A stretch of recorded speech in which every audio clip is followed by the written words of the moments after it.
She said she just needed a few days to cool off. What she really meant was, I'm going to treat your house like a hotel, ignore all your rules, and laugh in your face when you complain. So I did the only logical thing. I revoked every privilege she had, one by one. Let me take you back a few months. My sister-in-law Cassie showed up at our door late one night with nothing but a duffel bag, puffy eyes, and a dramatic sigh. She and her boyfriend had just had one of their legendary fights, the kind where neighbors start checking their windows and the walls actually feel thinner afterward, just for a few days. She said, I need time to think. I let her in, of course. I'm not heartless. She looked like she'd been emotionally steamrolled.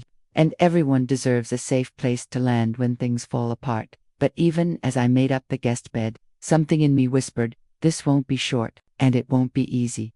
Before she unpacked, I laid down a few simple house rules. Nothing overbearing, just basic respect stuff. Clean up after yourself.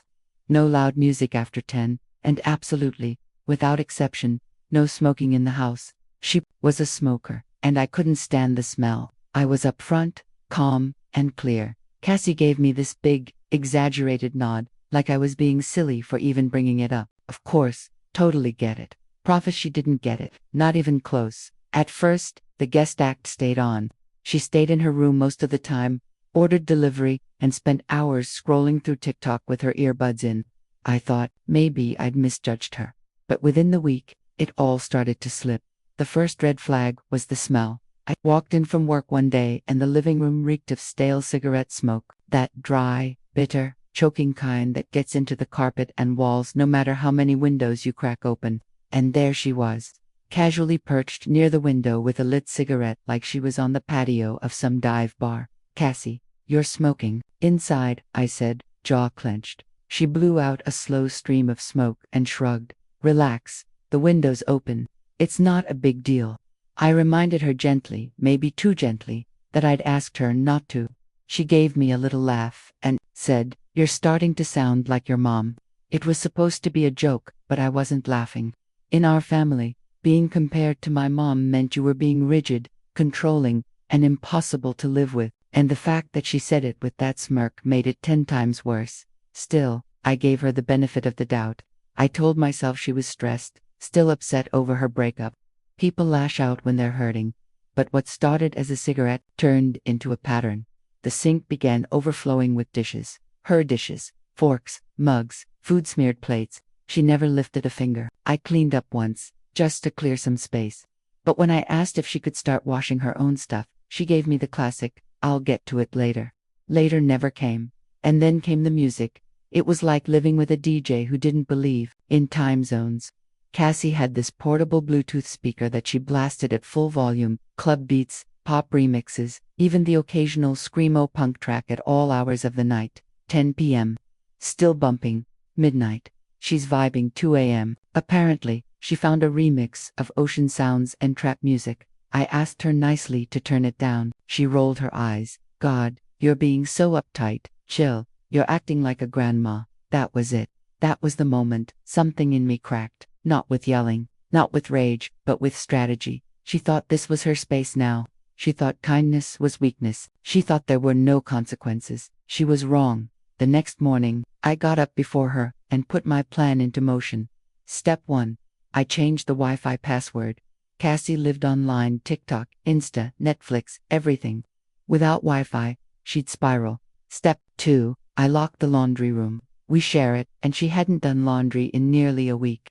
I knew she was running low on clean clothes. Step 3. I hid the spare gate keys. We live in a gated community, and without those keys, she'd be asking me every time she wanted to leave or come back in. I didn't say a word. That afternoon, I was reading on the couch when she walked in, phone in hand, confusion all over her face. Hey, is the Wi-Fi acting up? I looked at her calmly. Nope, working fine. She raised an eyebrow. Nothing's loading. I can't even check my texts. I didn't even blink.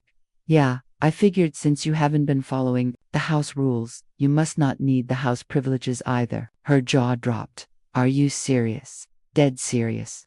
The look on her face was priceless, like someone had just told her brunch was cancelled permanently.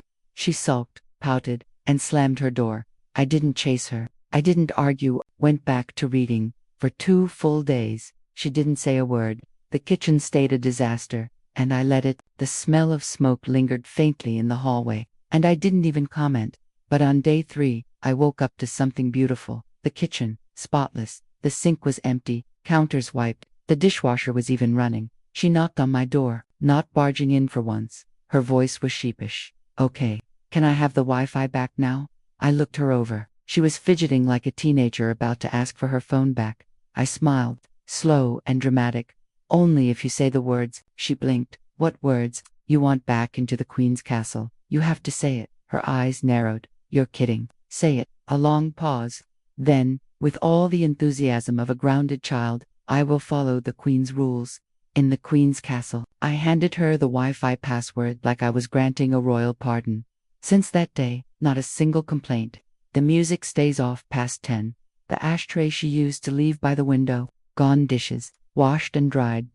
All it took was a reminder that kindness isn't weakness, and that the Queen always has the power to revoke the crown's comforts. Sometimes, you don't need to scream to be heard. Just take away the Wi-Fi and watch the world crumble.